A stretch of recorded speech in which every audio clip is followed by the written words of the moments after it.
Halo, selamat berjumpa lagi dengan saya. Senang kita kembali lagi bertemu pada pertemuan kita kali ini.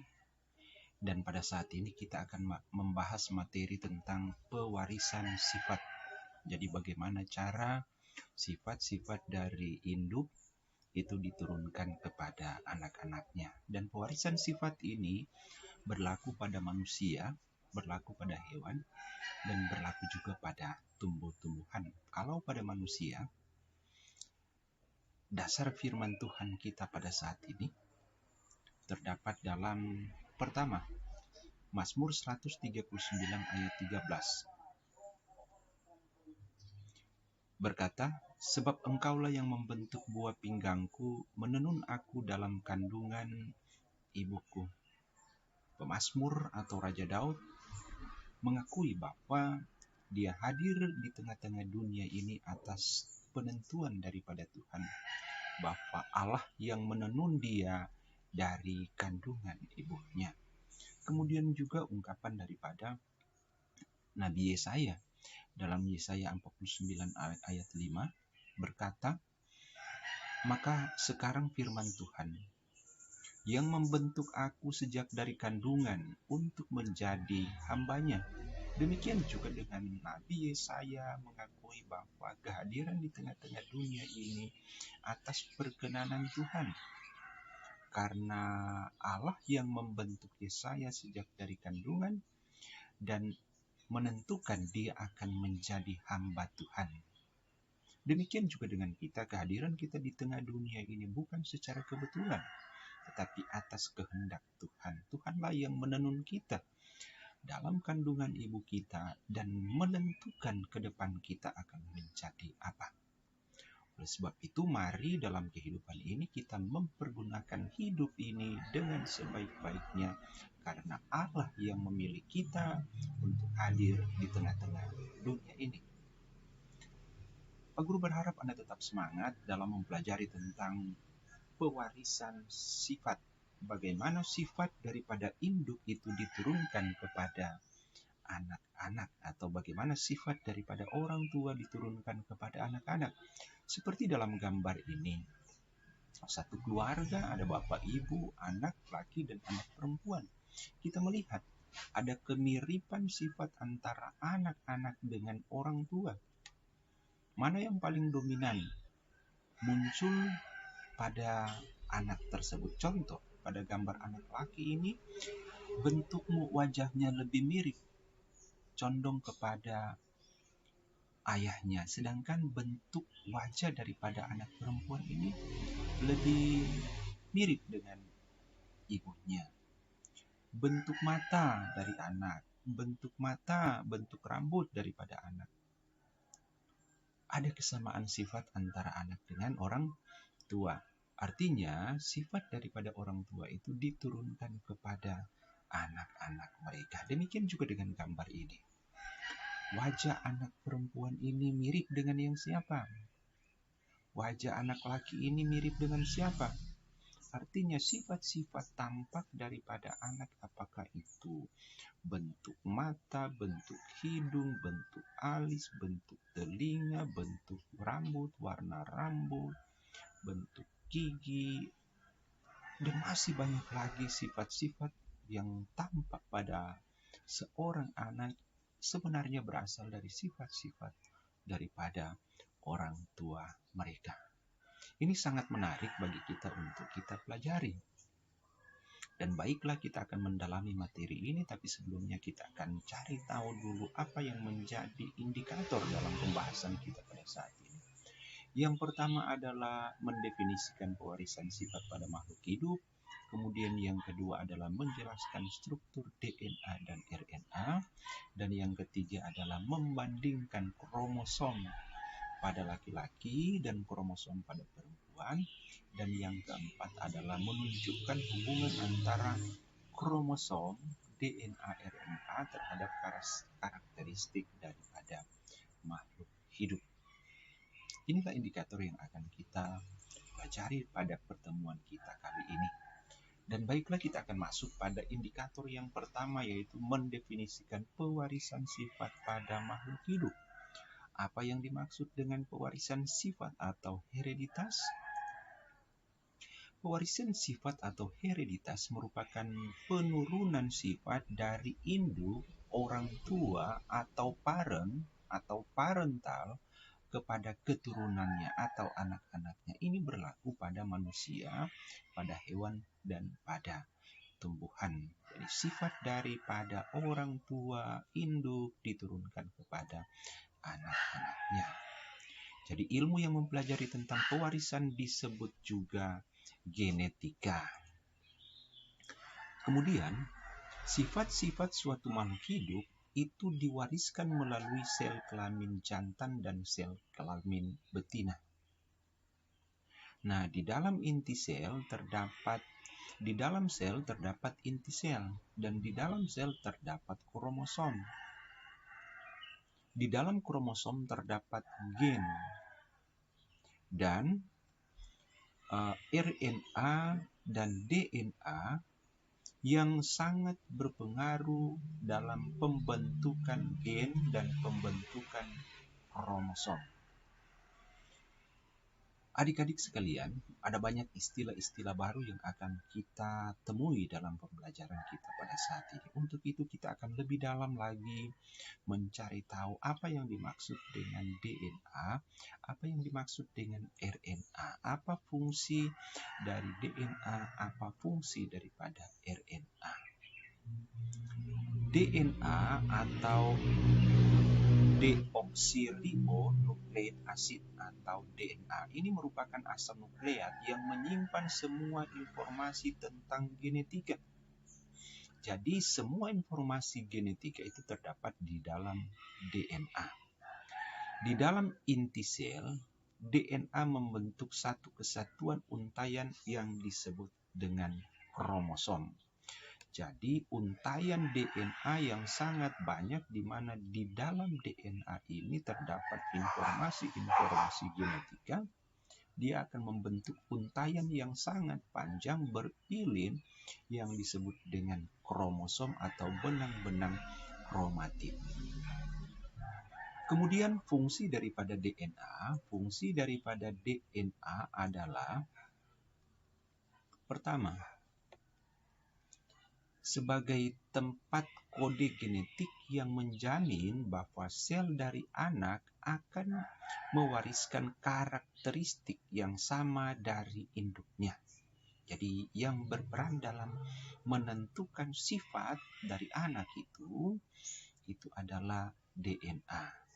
Selain itu, DNA juga mengandung semua pengkode genetik yang digunakan untuk mengontrol fungsi, perilaku, dan juga pengembangan suatu organisme kehidupan. Kemudian fungsi yang ketiga daripada DNA adalah menentukan sifat organisme yang diturunkan. Inilah fungsi daripada DNA. Kemudian yang berikut, RNA. Apa yang dimaksud dengan RNA? RNA adalah ribonukleik asid. Sekali lagi, RNA adalah ribonukleik asid. RNA adalah senyawa yang merupakan bahan genetik dan memainkan peran utama dalam ekspresi genetika. Jadi selain DNA ada juga RNA yang sangat berperan dalam penentuan sifat induk kepada keturunannya.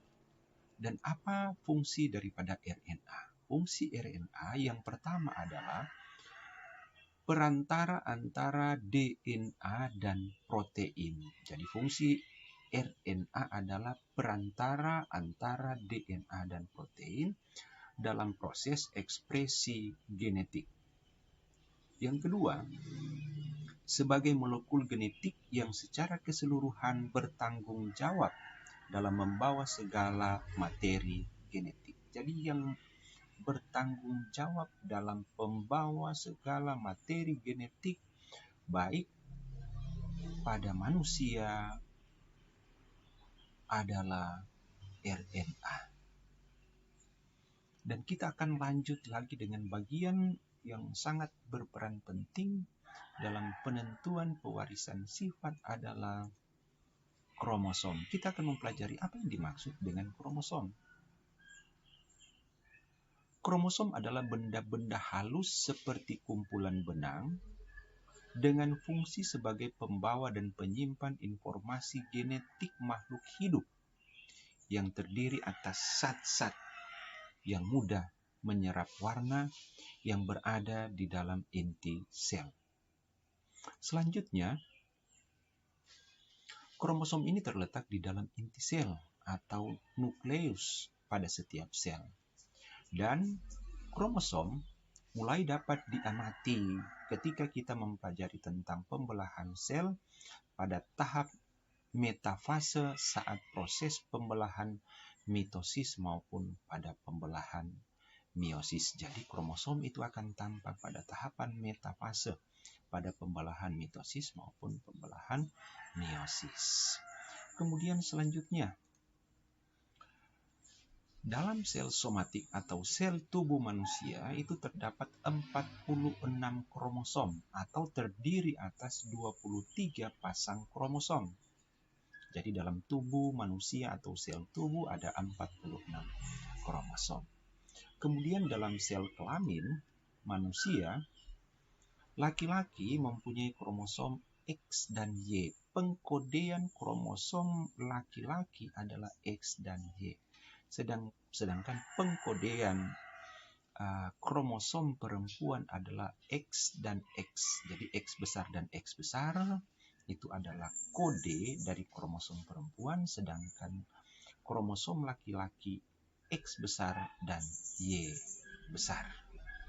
Oke, kita akan lanjut. Ini adalah gambaran kromosom.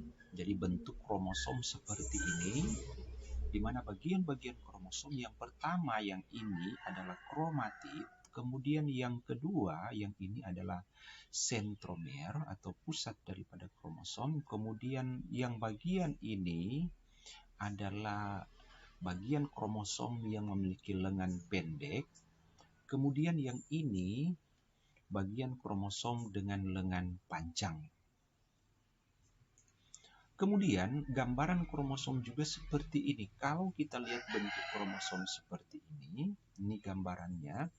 Jadi sebenarnya bentuk kromosom ini tersusun atas benang-benang yang berpilin. Seperti ini benang-benang yang berpilin. Ini benangnya berpilin. Kalau kita perbesar benangnya seperti ini. Kalau kita perbesar seperti ini.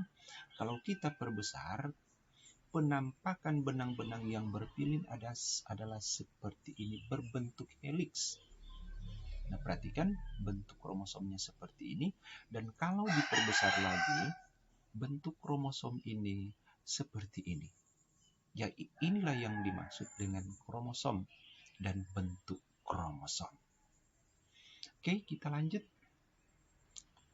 Setelah kita mempelajari kromosom, kita akan mempelajari tentang gen, lokus, dan alel, karena bagian-bagian ini harus kita pahami. Nanti ketika kita mempelajari tentang penurunan sifat dari induk kepada anak-anaknya akan melibatkan kata-kata yang ini. Dan untuk itu kita akan cari mengerti apa yang dimaksud dengan gen, lokus, dan alel. Gen adalah unit terkecil dari materi genetik yang mengendalikan sifat-sifat hereditas atau sifat-sifat yang dapat diturunkan oleh organisme. Jadi, gen terdiri atas DNA yang terpintal oleh protein histon dan tersusun dalam satu deret secara linear dan beraturan di dalam lokus kromosom.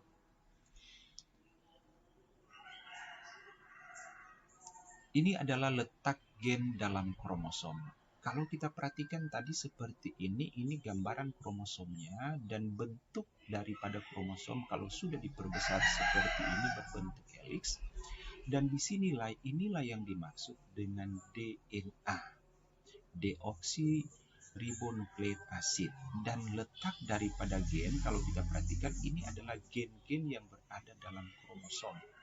Jadi misalkan ini adalah gen penentu bentuk rambut, warna rambut, gen di sini menentukan bentuk mata, gen di sini menentukan bentuk hidung, bentuk telinga. Jadi gen inilah, di bagian-bagian inilah yang di bagian kromosom ini berisi gen-gen yang dapat menentukan sifat tampak daripada suatu makhluk hidup yang dapat diturunkan. Nah, kalau kita memperhatikan gambaran daripada kromosom seperti ini, ibarat ada dua, dan ini adalah lokus gen. Ini adalah lokus daripada gen. Apa yang dimaksud dengan lokus gen? Kalau kita perhatikan, lokus merupakan letak suatu gen pada suatu berkas kromosom. Jadi lokus adalah letak suatu gen pada berkas kromosom. Kalau ini kromosomnya, maka yang dimaksud dengan lokus adalah ini, letak gen pada suatu kromosom. Nah, lokus itu dapat kita analogikan seperti ini. Karena berkas kromosom berbentuk berkas panjang, ini dapat dianalogikan sebagai suatu kalung. Jadi kalung yang panjang, di mana lokus itu sama dengan manik-manik pada kalung. Jadi manik-manik pada kalung diibaratkan sebagai lokus. Dan manik-manik kalung ini di dalamnya, di dalam lokus itu terdapat pasangan gen. Jadi letak daripada gen itu terdapat dalam lokus gen. Kemudian yang dimaksud dengan alel, ini sepasang alel yang berada pada lokus yang sama. Jadi alel adalah sepasang gen yang berada pada lokus yang sama. Kalau kita lihat seperti ini, yang dimaksud dengan alel, ini dia yang dimaksud dengan alel. Jadi alel adalah pasangan gen. Jadi misalkan ini gen, misalkan ini adalah gen yang menentukan warna rambut dari bapak, dan ini warna rambut daripada ibu. Dan pasangan gen inilah yang disebut dengan alel. Jadi alel adalah pasangan gen yang terletak pada lokus bersesuaian pada kromosom homolog dengan tugas yang sama atau berlawanan untuk suatu sifat tertentu. Jadi, susunan gen dan alelnya dalam kromosom homolog disebut dengan genotip. Apa yang dimaksud dengan genotip? Genotip adalah susunan gen dan alel yang berada dalam kromosom homolog. Jadi, kalau ini misalkan dia akan menurunkan sifat, maka genotipnya adalah A dan A kecil. A besar dan A kecil. Inilah yang dimaksud dengan alel. Pasangan gen maksudnya gen A besar dan gen A kecil. Pasangan gen inilah yang disebut dengan genotip. Oke? Dan genotip terdiri dari 3, yaitu yang pertama, genotip homozigot dominan. Jadi genotip homozigot dominan adalah pasangan alel yang terdiri dari 2 gen yang dominan. Gen yang dominan itu ditandai dengan huruf besar. Dan yang homozigot, homo berarti sama. Kalau kita lihat di sini, DP contoh adalah huruf A besar dan A besar. Ini adalah homozigot. Karena dia A besar, maka dia adalah dominan. Yang kedua, genotip homozigot resesif. Genotip homozigot resesif, pasangan alel yang terdiri dari 2 gen resesif. Jadi beda antara dominan dan resesif. Kalau resesif, pengkodeannya adalah huruf kecil. Jadi resesif pengkodeannya huruf kecil. Karena dia homozigot, maka huruf kecilnya adalah sama. Jadi A kecil dan A kecil. Itu adalah homozigot. resesif. Homozigot resesif berarti pengkodeannya adalah huruf A kecil dan A kecil. Boleh juga huruf yang lain, misalkan B kecil, B kecil, atau C kecil, C kecil. Berarti itu adalah homozigot resesif.